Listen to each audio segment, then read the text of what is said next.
yavukiye kuri Gitavi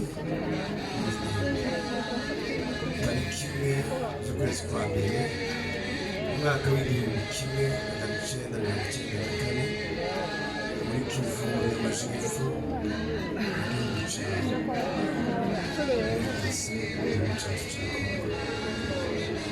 Yashakanye na Nyafuraha tariki 27 ukwezi kwa karindwi umwaka wa 2017 ahitwa Kinshasa mu gihugu cya Kongo. Babyaranye abana batatu, abakobwa babiri. Amashuri yize amashuri abanza kuri EPE Gitavi, yakomereje amashuri yisumbuye kuri Institut Irundu mu Minembwe. Imirimo yakoze n'ibyamuranze mu buzima busanzwe, Musirimu yaranzwe n'ishaka ryinshi ryatumye yinjira mu murimo w'igisirikare mu mwaka wa 2013. Yakoreye i Bukavu, akomereza muri Kibumba aho ni muri Kivu y'Amajyaruguru. Hanyuma yavuyeyo aja i Kinshasa kugeza umwaka wa 2022. Ubwo yavuyeyo aza muri iki gihugu cya Kenya.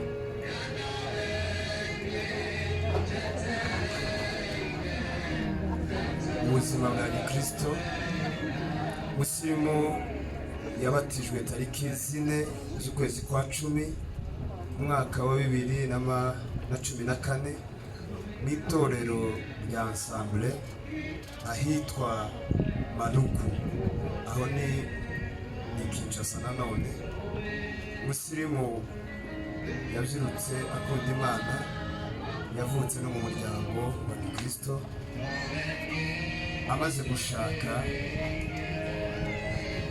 Amaze gushika mu gihugu cya Kenya, yakomereje n'itorero rya Lilies International Mission Kasarani. Yari umunyamasengesho wabigize umwuga. Ibihe byose byinshi yabaye mu butayu asenga Imana ye.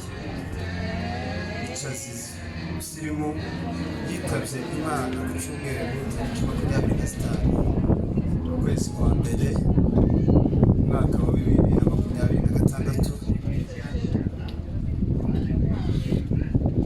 Yazize indwara yamufatiye muri gereza ya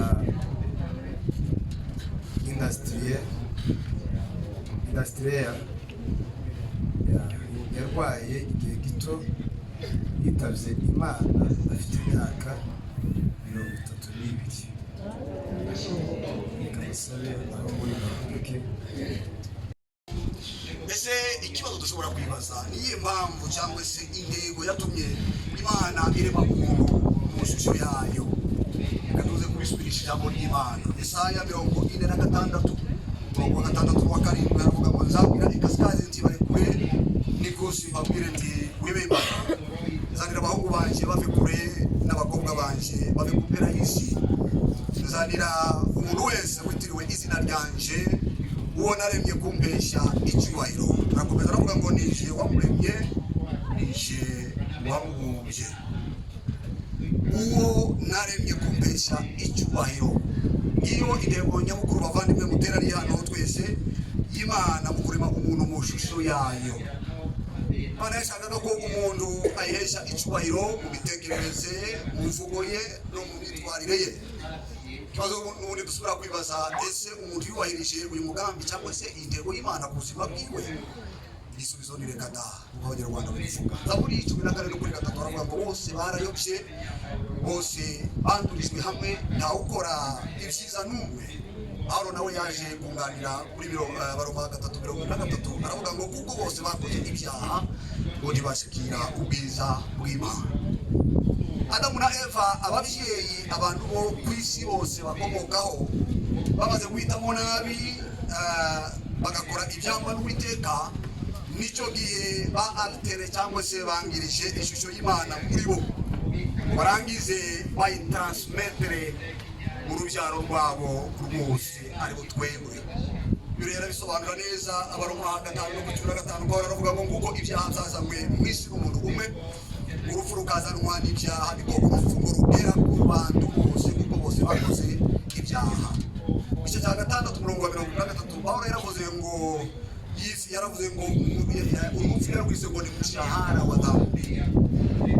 Bivuga ngo abantu twese tw'isi yose, abakomeye, aboroheje, abakristo, abapagani, kuri kwa magambo n'ukuvuga ngo twese tuzapfa, ntabwo ari umugabo gusimbura gusa, twese tuzapfa. In fact, aya materaniro yonyine twakoze uyu munsi ni urwibutso cyangwa se ni isomo kuri twese ko hari umunsi umwe buri wese azakorerwa ku munsi mukuru nguyu yapfuye. Ubwiriza yabitekerejeho neza cyane, arabivuga mu gice cya 7:2, aravuga ngo kuja mu rugo rurimo imirongo biruta kuja mu rugo rurimo ibirori, ngo kuko ibyari ibyoherezo by'abantu bose, ngo kandi ngo ukiriho ngo azabihorana ku mutima we. Mwanditsi wa Zaburi 139:16 yaravuze ngo nkiri urusoro amaso yawe yarandebaga, mu gitabo cyawe handitswe iminsi yanjye yose. Arakomeza aravuga ngo yategetswe itarabaho n'umwe. Yobu nawe 14:6 avuga ko Imana ngo yashyiriyeho umuntu wese ngo urungabano ngo atabasha kurenga. Wabyirengagiza, wabiha agaciro, wabitekerezaho, hari umunsi nawe uzakorerwa umunsi nk'uyu. Naje urupfu rumwe rero gusa umwana w'umuntu ashobora kuresha pe, ni urupfu rwo mu mwuka umuntu yapfuye akimara gucumura ku Uwiteka. Bibiliya iravuga ngo twari dupfuye tuzize ngo ibicumuro n'ibyaha byacu, ariko mu buryo buri fizike twaragendaga, twarahumekaga, twarafunctionaga mu buryo bwose bwo mu mubiri. Umuhanuzi Yesaya nawe aravuga ngo gukiranirwa kwacu ngo niko kwatutandukanije n'Imana. Tubavandimwe duteraniye ahangaha, icyaha cyatudisconnectize na source y'ubugingo. Ukuntu icyaha ari umugome, cyatudisconnectize na isoko y'ubugingo. Umuntu mbashije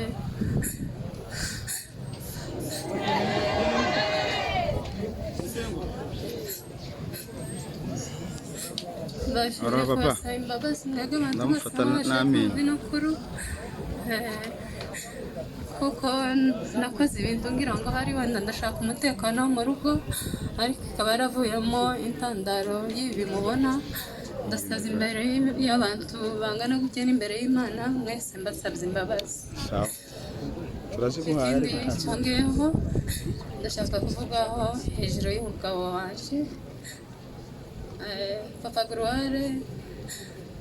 Twashakanye 2017 Kinshasa, ntabwo twakundanye nawe igihe kirekire, twamaranye nawe ukwezi kumwe duhita twubakana. 2018 tuzara umwana wacu wa mbere, turaza hano 2019 Nairobi, musigi Kinshasa. Nashitse hano 2021 nawe araza ansanga, turakomeza mu buzima busanzwe, tubana amahoro nta kibazo. Nyine tubaho nk'abandi bandi, nyine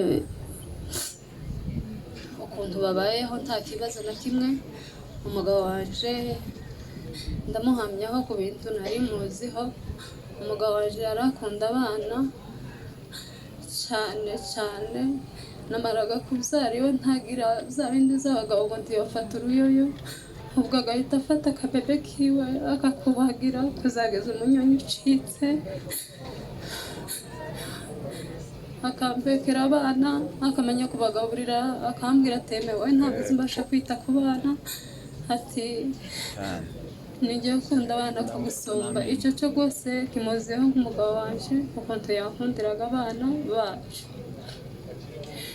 Ikindi cya kabiri, Papa Gloire ni umuntu wakundaga Imana cyane cyane, ariko yarangagwa n'ibintu byo gusenga, n'ibyo ngira ngo byari mubeshejeho kujya kwiwe kwari guke cyane nko gusenga, yakundaga Imana ndabihamya neza kuko umugabo wanje yagiye mu ijuru bitewe n'ukuntu yakundaga Imana.